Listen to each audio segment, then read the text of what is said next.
আমি সাংবাদিক ভাইদের মাধ্যমে মাননীয় প্রধান উপদেষ্টাকে জানাতে চাচ্ছি, আপনি পরিবেশ মন্ত্রণালয়কে ইট ভাটা বন্ধ করার জন্য নির্দেশ দিয়েছেন, পরিবেশ বজায় রাখার জন্য। তার জন্য আপনাকে জানাচ্ছি আমরা সাধুবাদ। কিন্তু লক্ষ লক্ষ শ্রমিকের পেটে লাথি মেরে, লক্ষ শ্রমিকের ঔষধ বন্ধ করে, লক্ষ লক্ষ শ্রমিকরা এনজিওর লোনে জর্জরিত হয়ে আছে। লক্ষ লক্ষ শ্রমিকরা ইট ভাটায় কাজ করে, লক্ষ লক্ষ শ্রমিকরা ইট ভাটায় কাজ করে তাদের পরিবারের সংসার চালায়।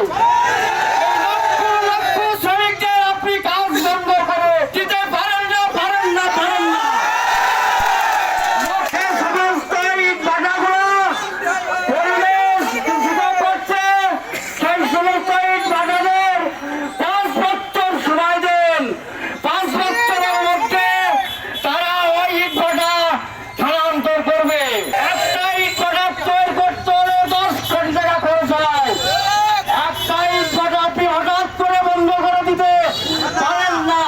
মাননীয় প্রধান উপদেষ্টা এবং মাননীয় উপদেষ্টা পরিবেশ, বন ও জলবায়ু পরিবর্তন মন্ত্রণালয় যথাবিহিত সম্মানপূর্বক নিবেদন এই যে আমরা বাংলাদেশের ইটভাটা মালিকগণ বিগত 35-40 বছর যাবৎ অনেক প্রতিকূলতার মধ্যে দিয়ে ইটভাটার ব্যবসা পরিচালনা করে আসতেছি। দেশের রাস্তাঘাট, ঘর বাড়ি সহ সকল অবকাঠামো নির্মাণে ব্যবহৃত ইট সরবরাহ করে উন্নয়নের ধারা অব্যাহত রেখেছি। দেশের উন্নয়নের সঙ্গে সমতা রেখে আমরা ইটভাটার মালিকগণ বায়ু দূষণ রোধে সরকার নির্দেশিত আধুনিক প্রযুক্তির ঝিকঝাক ভাটা স্থাপন করি, যা জ্বালানি সাশ্রয়ী, পরিবেশ বান্ধব ও প্রযুক্তি নির্ভর, উপমহাদেশ টেকসই ও সহজ প্রযুক্তি নামে পরিচিত। বর্তমান প্রযুক্তিগত উন্নয়নের ফলে দেশে ভাটা সমূহ মাত্র 5 থেকে 10% বায়ু দূষণ করছে। জৈব বস্তু পোড়ানোতে 40% এবং যানবাহনে কালো ধোঁয়া 50%। দৈনিক প্রথম আলো পত্রিকা 6/3/2021 তারিখে প্রকাশিত রিপোর্ট।